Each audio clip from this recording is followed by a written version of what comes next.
Hello दोस्तों, कैसे हैं आप सब। मेरा नाम है मेहताब आलम और आप देख रहे हैं हमारा और आपका प्यारा खूबसूरत सा चैनल ग्रामर विद समानी। आज हम चर्चा करने वाले हैं प्रेजेंट परफेक्ट कंटीन्यूअस टेंस के बारे में। प्रेजेंट परफेक्ट कंटीन्यूअस टेंस के बारे में आज हम चर्चा करेंगे। इसकी पहचान क्या है, इसे कैसे बनाया जाता है और इसे बनाने का तरीका क्या है। प्रेजेंट परफेक्ट कंटीन्यूअस टेंस की पहचान सेम प्रेजेंट कंटीन्यूअस की तरह ही होता है, जैसे इसके वाक्य के भी अंत में ही रहा है, रही है, रहे हैं आदि शब्द आते हैं, जैसे प्रेजेंट कंटीन्यूअस टेंस में आते हैं। लेकिन इसमें फ़र्क क्या है, इसमें समय का ज्ञान हो, समय का उल्लेख किया रहता है, समय का बोध होता है। जैसे सुबह से, परसों से, 4 दिन से, दोपहर से, 2 बजे से, यानी कि समय का इसमें उल्लेख किया रहता है, इसीलिए इसे प्रेजेंट परफेक्ट कंटीन्यूअस टेंस कहते हैं। यानी इसमें काम पिछले समय से शुरू होकर और मौजूदा समय में यानी वर्तमान समय में चल रहा है। इसी चीज़ को हम प्रेजेंट परफेक्ट कंटीन्यूअस टेंस के रूप में मानते हैं। यानी काम पिछले समय से चालू होकर और वर्तमान समय में चल रहा है। इस तरीके के अगर कोई वाक्य रहेंगे तो उसे हम प्रेजेंट परफेक्ट कंटीन्यूअस टेंस में रखेंगे। और उसका एक पहचान और है कि इसमें समय का भी ज्ञान रहेगा। वाक्य के अंत में रहा है, रही है, रहे हैं इत्यादि शब्द आएंगे, उसे हम प्रेजेंट परफेक्ट टेंस ही मानेंगे, क्योंकि उसमें समय का भी बोध रहेगा। और यदि अगर उसमें समय का बोध नहीं है, समय के बारे में, अवधि के बारे में नहीं बताया गया है, तो वो प्रेजेंट कंटीन्यूअस टेंस होगा। इसके बनाने का सेम क्रिया विधि वही है जैसे हम बनाते आए हैं। Subject, helping verb, main verb और ऑब्जेक्ट। इसमें हेल्पिंग वर्ब क्या रहेगा, इसमें हेल्पिंग वर्ब हैज़ बीन और हैव बीन का प्रयोग होगा। और वर्ब के अंत में, जैसे प्रेजेंट कंटीन्यूअस टेंस में वर्ब के अंत में आईएनजी लग जाता था, वर्ब की फर्स्ट फॉर्म प्लस आईएनजी लगाया जाता था, वैसे इसमें भी वर्ब के अंत में प्लस आईएनजी रहेगा और वर्ब की फर्स्ट फॉर्म ही हमेशा यूज होगी। और इसमें भी हेल्पिंग वर्ब हैज़ बीन और हैव बीन का प्रयोग होगा। हैज़ बीन कहाँ प्रयोग करेंगे, जब सिंगुलर नंबर हो, सिंगुलर नंबर,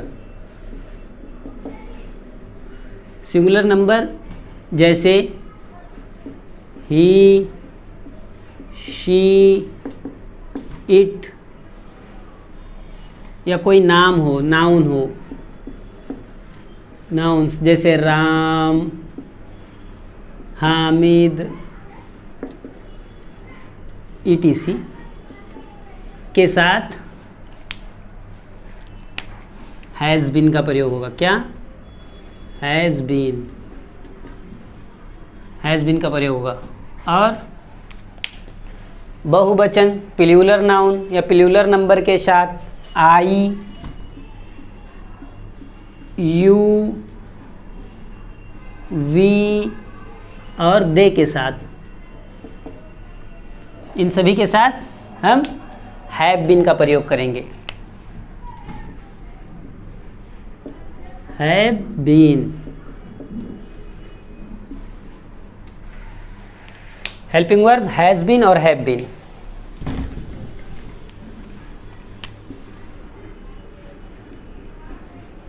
हैव बीन का प्रयोग होगा यदि कोई निश्चित समय के बारे में जानकारी दी जा रही हो, डेफिनिट टाइम पीरियड हो, निश्चित समय हो, तब हम सिंस का प्रयोग करेंगे। और अनिश्चित समय हो, जिसका कोई निश्चित रूप ना हो, अनिश्चित समय हो, तब फार का प्रयोग करेंगे। निश्चित समय के लिए सिंस का और अनिश्चित समय के लिए फार का प्रयोग करेंगे।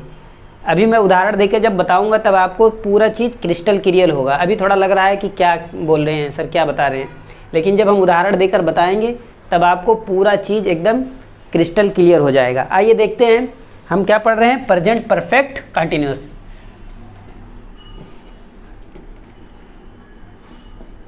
Present perfect continuous tense. Present perfect continuous tense आज हम पढ़ रहे हैं। Today we are teaching present perfect continuous tense.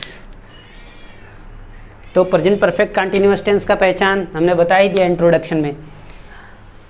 आइए देखते हैं एक वाक्य बनाकर कि मैं 2 घंटे से मैं 2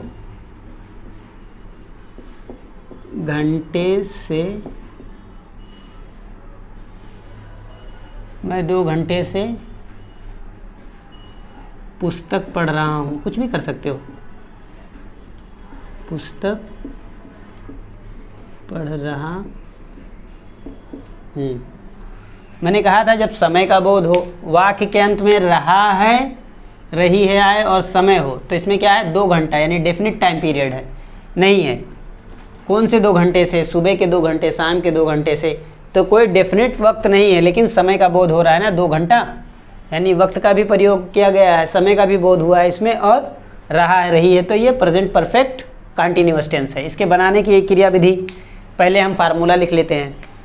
फार्मूला में हम पहले लिखेंगे सब्जेक्ट, हेल्पिंग वर्ब,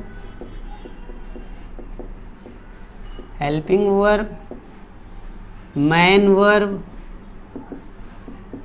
वर्ब की फर्स्ट फॉर्म, मैन वर्ब की फर्स्ट फॉर्म प्लस आईएनजी, और ऑब्जेक्ट। ये इसके बनाने का फार्मूला है।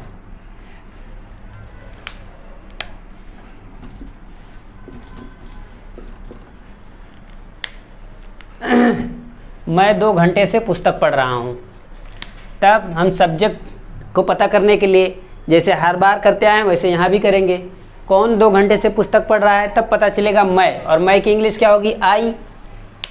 तो सब्जेक्ट क्या हो गया? आई, और आई के साथ हेल्पिंग वर्ब हैव बीन का प्रयोग होगा। देखिए आई है, आई के साथ हेल्पिंग वर्ब हैव बीन का प्रयोग होगा, तो आई सब्जेक्ट हो गया, helping verb have been, excuse me,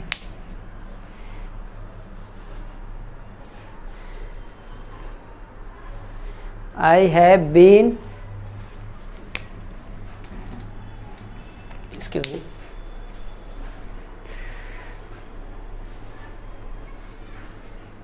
हाँ, आई हैव बीन,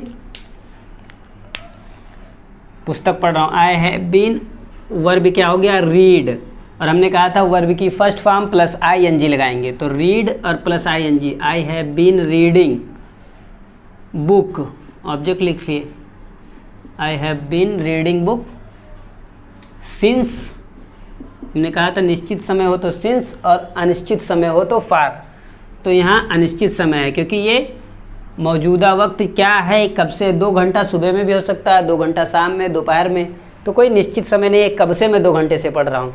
तो इसलिए I have been reading book for 2 hours, I have been reading book for 2 hours। बस इतना ही सिंपल है प्रेजेंट परफेक्ट कंटिन्यूअस टेंस। फिर एक और उदाहरण ले लेते हैं कि हम 2 बजे से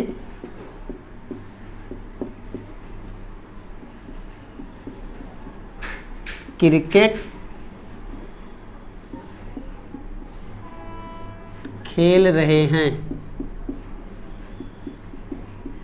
हम 2 बजे से क्रिकेट खेल रहे हैं। अब यहाँ देखिए, यहाँ भी समय का प्रयोग हुआ है, यहाँ वाक्य के अंत में रहा है और यहाँ समय 2 बजे, यानी इसमें डेफिनिट वक्त दिया गया है, निश्चित वक्त दिया गया है, एक निश्चित समय का बोध हुआ है, इसलिए ये भी प्रेजेंट परफेक्ट कंटिन्यूअस टेंस का ही वाक्य है, लेकिन इसमें निश्चित वाक्य है, इसके लिए यहाँ हम सिंस का प्रयोग करेंगे। तो अब हम फिर वही करेंगे सब्जेक्ट पता करने के लिए, सब्जेक्ट कौन है, कौन 2 बजे से क्रिकेट खेल रहा है, तब हम, और हम की इंग्लिश क्या होगी? वी, और वी के साथ हेल्पिंग वर्ब हैव बीन का प्रयोग करेंगे, तो we have been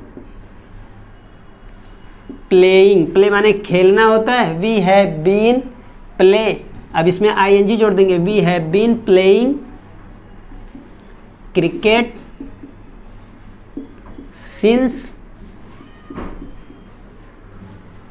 2 o'clock we have been playing cricket since 2 o'clock। और फिर क्या रहेगा, तुम सुबह से पत्र लिख रहे हो, तुम सुबह से पत्र लिख रहे हो, तुम सुबह से पत्र लिख रहे हो, तुम सुबह से पत्र लिख रहे हो, पूर्ण विराम। फिर वाक्य के अंत में देखिए, रहा हो, आ रहा है, और इसमें समय का बोध सुबह है, तो ये भी डेफिनेट टाइम पीरियड है, यानी निश्चित समय सीमा है। तो अब फिर हम पता करेंगे सब्जेक्ट क्या है, अपने आप से सवाल करेंगे कि कौन सुबह से पत्र लिख रहा है, तब पता चलेगा तुम। तो तुम की इंग्लिश क्या होगी, यू, और यू के साथ हेल्पिंग वर्ब हैव बीन होगा। तो फिर लिख लेंगे subject you have been, you have been, और लिखना की इंग्लिश क्या होगी, ये वर्ब जो है राइट, WRITE रहता है, WRITE राइट मैंने लिखना होता है ना, लेकिन जब ING लगाएंगे तब ये लेटर डबल हो जाएगा, T, WRITTING। We have been writing letter, we have been writing letter since morning. समझ में आ रहा है या सब सर से ऊपर जा रहा है? फिर एक बार देखते हैं, मैं एक्सप्लेन कर दे रहा हूँ। ये you subject, have been helping verb, ये मैन वर्ब के अंत में प्लस ING, वर्ब का फर्स्ट फॉर्म और प्लस ING लगा गया तो रिटिंग हो गया, और लेटर ये ऑब्जेक्ट हो गया, और ये निश्चित समय सीमा के लिए सिंस का प्रयोग हो गया, और सुबह से है तो इसलिए मॉर्निंग हो गया। बस एक आधा और ले लेते हैं, ऊपर वाला मिटा देता हूँ। समझ में आइलस भैया कि ना, बुझला कि ना, चिंता जिन करी रहुआ, हम आई ना, हंसते खेलते रहो और पढ़ते रहो यार। इंग्लिश है, कोई बोझ नहीं है, सीखोगे तो बहुत आसानी से आ जाएगा, एकदम हलवा है।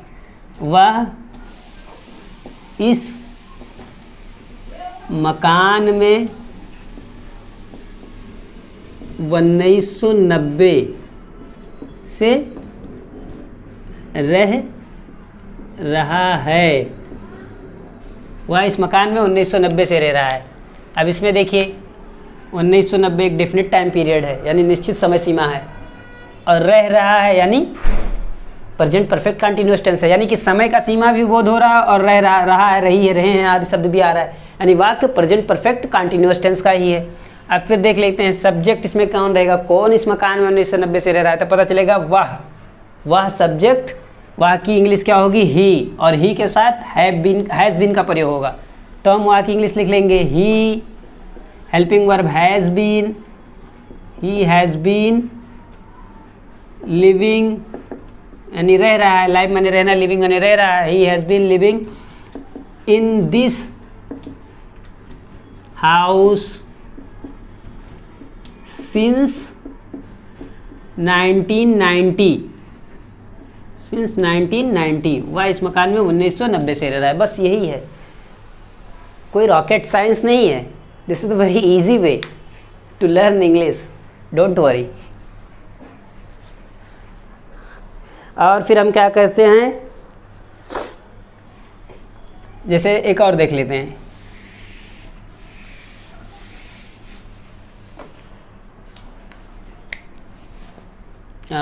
कौन सा सब्जेक्ट और बनाया जो आप लोगों को इजी आए।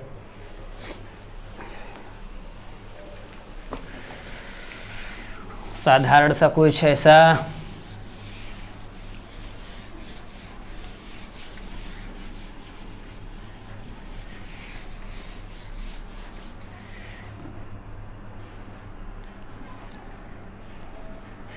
किसान सुबह से खेत जोत रहा है, कुछ भी बना सकते हो। किसान सुबह से खेत जोत रहा है। अब देखिए रहा है और यहाँ सुबह है, यानी टाइम का भी बोध हो रहा है और वाक्य के अंत में रहा है, रही है, रहे भी आ रहा है, यानी प्रेजेंट परफेक्ट कंटीन्यूअस टेंस का वाक्य है। तो कौन सुबह से खेत जोत रहा है, सब्जेक्ट पता करने के लिए, तब पता चलेगा किसान। तो फार्मर, फार्मर एक वचन है इसलिए has been, farmer has been ploughing, PLOUGHING, ploughing, plough माने जोतना होता है या डिगिंग भी कर सकते हो, एज यू लाइक और एज यू विश, जैसी आपकी मर्जी, या डिगिंग भी कर सकते हो। डिग माने खोदना और डिगिंग माने खोद रहा है। Farmer has been digging the field, अब क्या है, सुबह से है तो सिंस मॉर्निंग।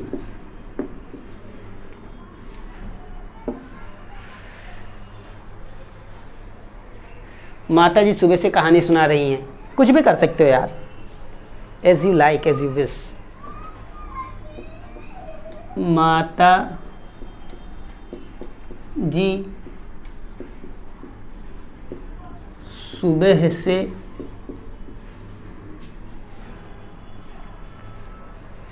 सुबह से क्या कुछ कर देते हैं, माता जी सुबह से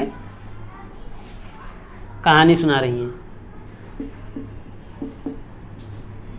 कहानियाँ कर दो, अच्छा रहेगा, कहानियाँ सुना रही हैं।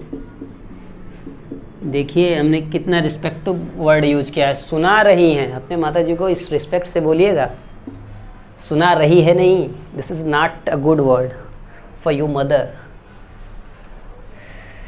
कहते हैं ना, किसी को घर मिला हिस्से में, किसी के हिस्से में दुका आई, मैं घर में सबसे छोटा था, मेरे हिस्से में माँ आई। तो माँ का बहुत ही इज्जत है भाई, बहुत मर्तबा है, इसलिए उनके लिए हमेशा respective word, respected word use करिए। माता जी सुबह से कहानियाँ सुना रही हैं, तो सुबह यानी टाइम का बोध हो रहा है, और रही हैं, रहा है, रही हैं आदि शब्द आ रहे हैं, तो वाक्य ये बताता है, ये बोध कराता है कि वाक्य प्रेजेंट परफेक्ट कंटीन्यूअस टेंस का है। तो अब लिख लेते हैं, कौन सुबह से कहानियाँ सुना रही हैं। हम अपने से जब एक दिल से सवाल करेंगे तब अंदर से ही एक जवाब आएगा कि माता जी, और माता जी यहाँ सब्जेक्ट हो गई। तो मदर, द मदर, या मदर सिर्फ कर लो, मदर हैज़ बीन, क्योंकि माँ एक है ना, तो mother has been telling, tell माने बताना, सुनाना, telling stories since morning. Mother has been telling story since morning. बस यही इतना साधारण सा वाक्य है। यदि आपको कोई चीज़ ना समझ में आए तो कमेंट बॉक्स में लिखिए, उसके बारे में हम डिटेल से चर्चा करेंगे। वैसे तो हमने जितना पॉइंट था बताने का सब बता दिया। अच्छा, फार का हमने तो एक उदाहरण दिया था, फिर एक देख लेते हैं कि हम एक और दे देता हूँ, फिर उसके बाद हम लेक्चर को ख़त्म करेंगे।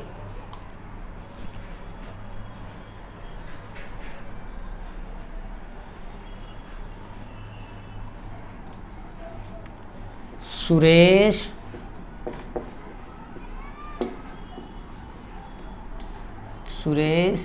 4 घंटे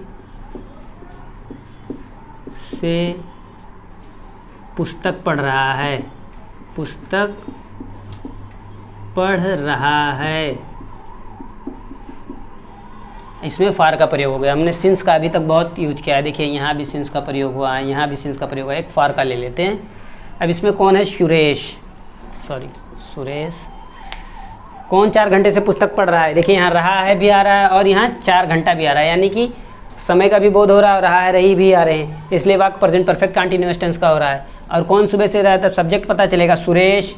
तो सुरेश एक है, सिंगल सब नंबर है, तो इसके लिए हैज़ बीन का प्रयोग होगा। Suresh has been reading, read माने पढ़ना और इसमें आईएनजी लग जाएगा, reading book for 4 hours, for 4 hours, Suresh has been reading book for 4 hours। चलिए दोस्तों, फिर मिलेंगे अगले वीडियो में। आज के लिए बस इतना ही। हमारा वीडियो अगर आपको पसंद आए तो इसे लाइक करिए, शेयर करिए, सब्सक्राइब करिए और उन बच्चों को ज़रूर भेजिए जो इंग्लिश वाकई में सीखना चाहते हों और उनके पास इंग्लिश सीखने का कोई मौका ना हो। हमारा उद्देश्य सिर्फ यही है कि हर बच्चे को इंग्लिश ग्रामर आए और उससे वो अच्छी से अच्छी शिक्षा ग्रहण कर सके। चलिए फिर मिलते हैं अगले वीडियो में। Bye bye.